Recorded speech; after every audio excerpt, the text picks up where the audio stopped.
Hi everyone, I want to make a quick, no-nonsense video on how I like to do touch-ups in Photoshop. Let's get started. So the first thing I'm going to do here is I'm going to create a blank layer. That's the bottom right button. It's kind of a rectangle with a plus sign. I'm going to create a blank layer and I'm going to press the J key. The J key is going to bring up the spot healing brush tool. You can see it on your left-hand panel as well.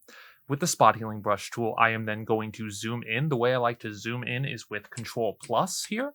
Press Control plus a few times, and then obviously I don't want to do the shirt, so then I'm going to hold down space, which brings up the hand tool. And then if I ever want to zoom out, I can press Control minus. I'm going to say a lot of keyboard shortcuts here because it's really helpful in Photoshop and you should really learn them. But anyways, with the spot healing brush tool, I am then going to basically glide over any blemishes. Again, if a blemish is a continuous part, you want to kind of hold it down and kind of paint over it and then see what it does here. So I didn't like what it did here, so I can do Control or Command Z. But if I wanted to kind of take my time here and slowly remove it, I can then work on that blemish if I feel it's too red. And then let's see, this little freckle here I can also get rid of. And then you can kind of see the spotting brush tool is just for usually blending in colors or blending in little marks and scratches, but not kind of trying to correct bigger things. And I'll kind of show you how to make bigger changes later. So that's good.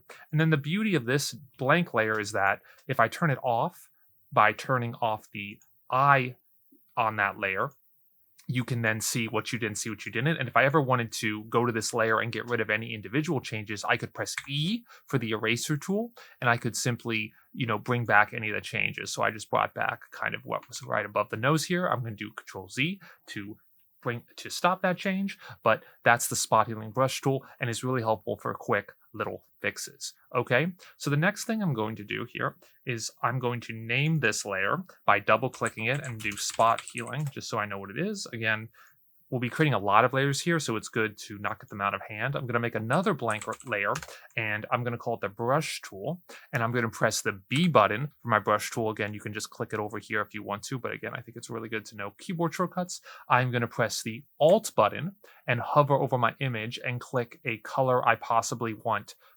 the brush to use. So I'm going to click as close to the skin because what we're going to do now is we're going to get rid of these shiny spots. So I couldn't fix the lighting when I was taking these photos. It was in a gymnasium. So now I want to get rid of the kind of the hot spots, kind of the very white spots. And so what I'm going to do here is I'm going to press Alt to get as close to the skin tone I want. And then I'm going to paint over those hot spots. Now, if you'll notice with these hot spots that the painting kind of doesn't look natural, and it looks like it's been painted over and looks photoshopped. And so I'll show you guys how I like to deal with that here. But first I'm going to do the forehead and I'm going to do some of the cheeks here. That's a little bit too strong. So one of the easiest ways you can do this is that with my new layer, I can go over here and I can see this opacity option. If I put my cursor over the opacity option, I can then bring the opacity down. So as you can see here, I brought it about to the 60s, and now it's about 70%. If I bring it back to 100, you can see the paint's too strong.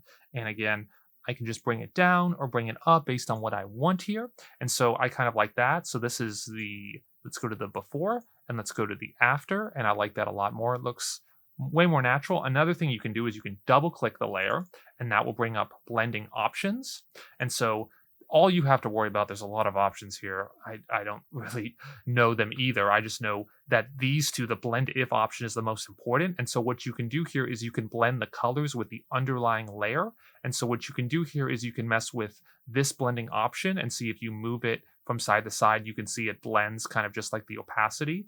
But what you can do also that really helps, and this is what you really want to do, is hold down Alt and you see this kind of cursor under the black color. You see it separates and then it shows a more, very small nuanced blend instead of that kind of harsh blend that you would like. So you can do that as well and press OK when you're done. So again, before, after. So I like that.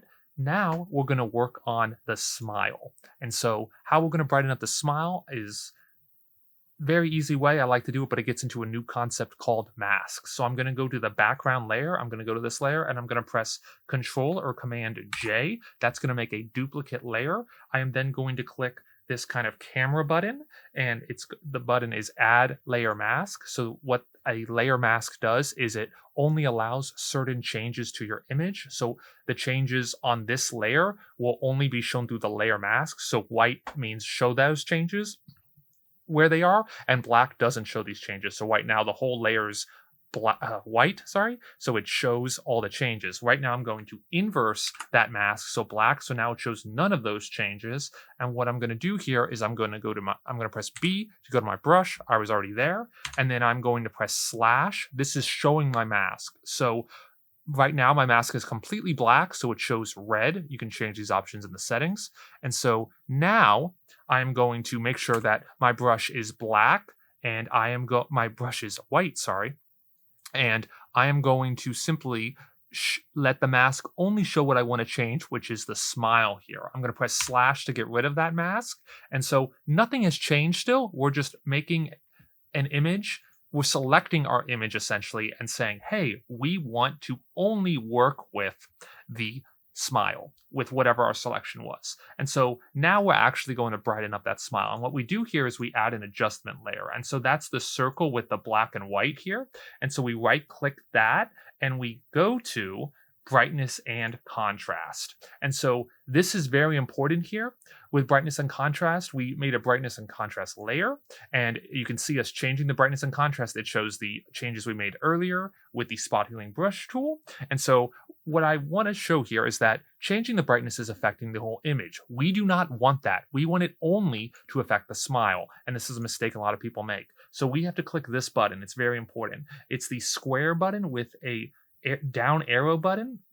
And what it does is it applies this change to only the layer below it. The layer below it is the layer mask, so it only changes to the smile. So now when I move this up and down to like absurd levels here, you can see that the smile is only affected by the brightness and contrast, which is what we wanted. So again, before, after, right? Before, after, okay? And we like that. Again, the beauty of this is that if we wanted to change our mask or we didn't like how the smile came out, we could then go here, change our brush to black, and then paint in any changes we didn't want the mask to apply to. So there we go. And again, the beauty of this also is that if we wanted to, mess with anything, change the contrast here at all, it would be, very easy to do. So that's the beauty about changing that smile here. And so I really like where that's at right now. So we're going to keep it like that. The next change we're going to do is that I am going to get rid of kind of the skin bends. I'm going to make him look younger. I don't do this with everybody, but I think it's important to know. And we're going to show you how to use the patch tool.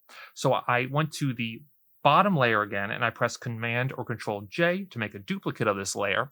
And I am now going to use the patch tool. You can press J and look at the options under the spot healing brush tool, and that is the patch tool. So you may have to click that. You can also do Control J, Shift J, my bad, and you'd have to select that multiple times. Make sure that the patch tool is set up with the settings I have. So normal, sources selected, and then we have also the additive method, or the leftmost option is selected here. I'm going to zoom in to kind of this creases in the skin here, and I'm going to select them. You can be as careful or as not careful as you want, but you usually want to get careful. And then once I have that selection, I can move it with my cursor, to a place in the skin that I wanted to kind of replicate. And the patch tool will do its best to kind of blend it in, as you can see here. And let me do the other one here.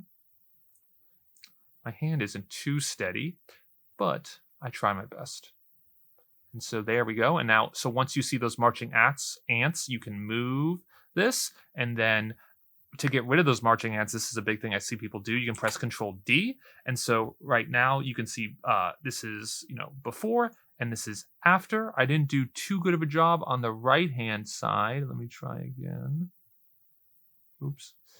And again, if you don't like the selection, you can press Control D and then try again. That will always get rid of your selection. It won't change anything about the photo. So there we go.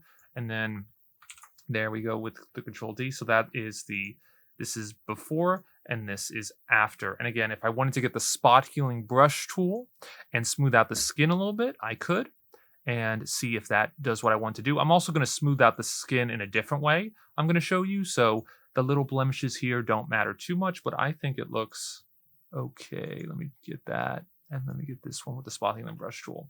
So this is before and this is after. And again, we made a new layer so that if we wanted to, we could add this back in if we wanted to, if we thought it looked unnatural. Okay. So there we go. That's the patch tool. Now we're going to do the same thing, or we're going to do the same thing we did with the teeth, but with the eyes. So again, I'm going to go to my bottommost layer. I'm going to press Control J, and this is going to be my eyes. Maybe I'll name it eyes here.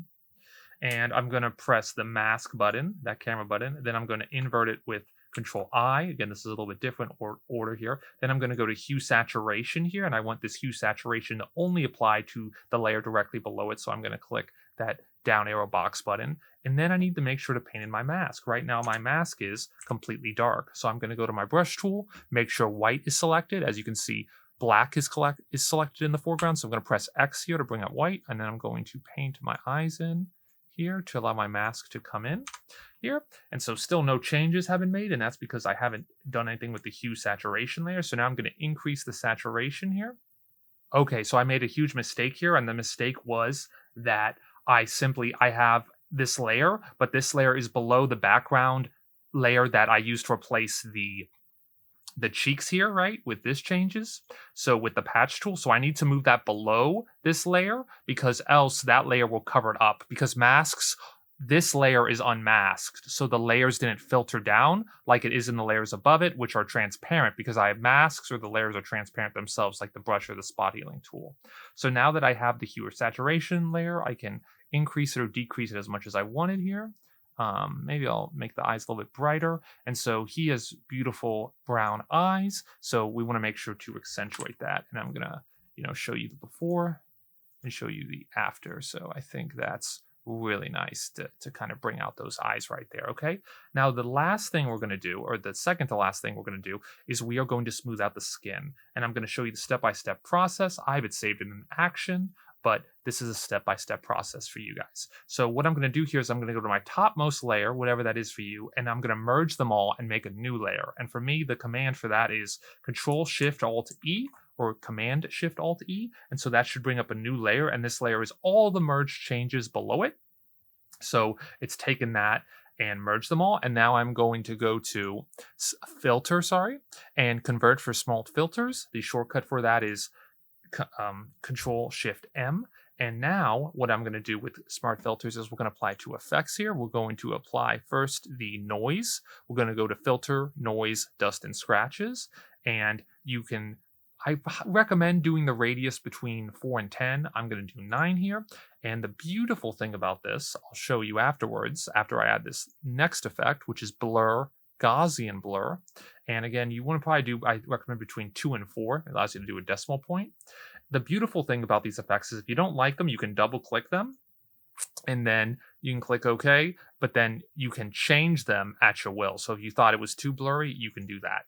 And so now you can see with these two effects, a smart filter, a filter is automatically given to you. So we can do the same thing we did with the eyes and with the teeth. So I can press Control I to invert that mask. I can press my brush tool, and then I can start brushing in the skin I want to be more blurry, aka smooth, and just smooth out everything. I can press the plus or minus key to make my brush bigger. I can press the slash key to again see my mask. So this is what I am smoothing out here. And again, I usually like to do the cheeks. If you see, I don't want to get closer to the detailed spots like the teeth, nose, or mouth, but the cheeks and where you want the skin to be very smooth is really nice. Maybe I'll do the top of the nose. Yeah, it doesn't look too bad. And maybe the lower chin if you like to do it. So yeah, so there you go. And again, you could have used the patch tool to get rid of the nostrils here, or worked on the creases in the eye, but I think this looks good here. And so there you go. There's the smart filters for that. And now the last thing we'll do is kind of the photo editing. And the way I like to do the photo editing is again, create another merged layer, Control-Shift-Alt-E, which brings them all up. Make a smart filter again, go to filter, convert for small filters. Again, Control-Shift-M is the key. And then go to filter and do camera raw filter. Control-Shift-A is the shortcut. And this is the general photo editing. The exposure, the contrast, that's in basic. You can click this auto option to automatically edit it. I usually don't like how it comes out. I don't know if their auto option is that good. You can make a black and white photo if you want, just straight off the top. It'll take care of the color. There's also an easy way to do that without this option, but that's for another video.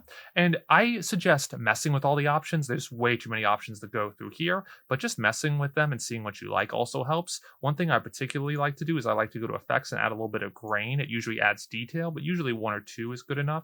And again, you can use the slider or you can actually just edit the options yourself. And so there's too many options for me to go through here. The video would go on too long, but you can increase certain colors and you have so much control with this adaptive camera raw filter that it's great. It's a great function. So click OK when you're done. And again, you can see that your settings are here. I don't imagine you'd use a mask for this camera raw filter because you want the changes applied to all the photo. Then I can press Control 0 to zoom out and see the whole photo, and you can see how it's brightened up. And again, this is the before, and that's the after. So before, after, yeah. And well, I hope you guys like that, and I hope you think, this is good. So that's the way, Photoshop can work. It's non-destructive, so all the changes I have are saved here. I can go back and make any of the changes and then re-edit things I want to. So that's kind of the beauty of it. So I think we did a pretty good job, and all these small changes add up to a lot. So that's the way I like to edit in Photoshop. Like the video, guys. Have the best day of your lives.